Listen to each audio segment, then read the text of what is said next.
আমার ট্রেনে ঝালমুড়ি খেতে ভালোই লাগে। আমার ট্রেনে ঝালমুড়ি খেতে ভালোই লাগে।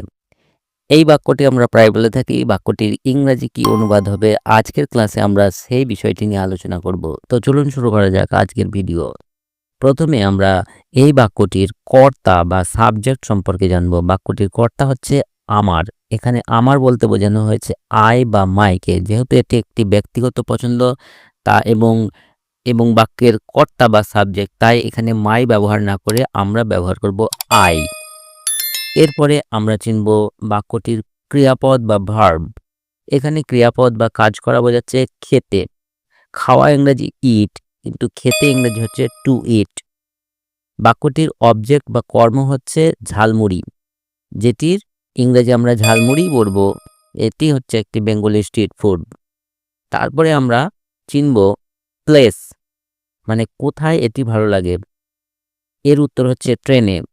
অবস্থান বোঝাচ্ছে, আমরা বলতে পারি on the train, on the train, অথবা while travelling by train, while travelling by train.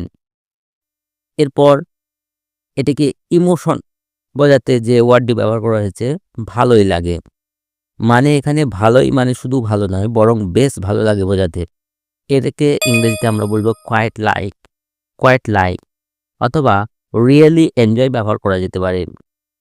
সুতরাং আমার ট্রেনে ঝালমুড়ি খেতে ভালোই লাগে, এই বাক্যটির সম্পূর্ণ ইংরেজি অনুবাদ হবে I quite like eating jhalmuri on the train.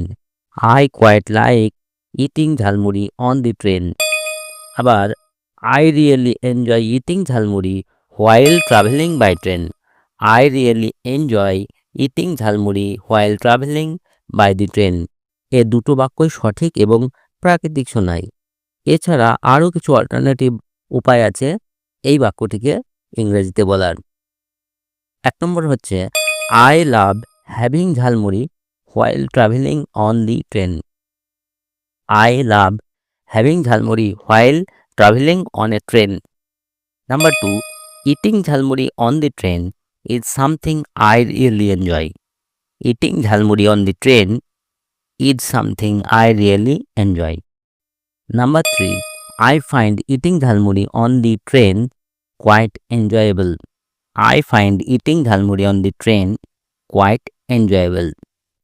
তো এই লেসনটি কেমন লাগলো কমেন্টে অবশ্যই জানাবে। আর এই ধরনের মজাদার ইংরেজি শেখার জন্য আমাদের টুকটাক ইংলিশ চ্যানেলকে সাবস্ক্রাইব করে পাশে থাকা বেল আইকন প্রেস করে নোটিফিকেশন অল করে রাখবে, যাতে ভিডিও আপলোড করার সাথে সাথে নোটিফিকেশন সবার আগে তুমি পেয়ে যেতে পারো। কথা হবে পরের ভিডিওতে, ততক্ষণ ভালো থাকবে। বাই।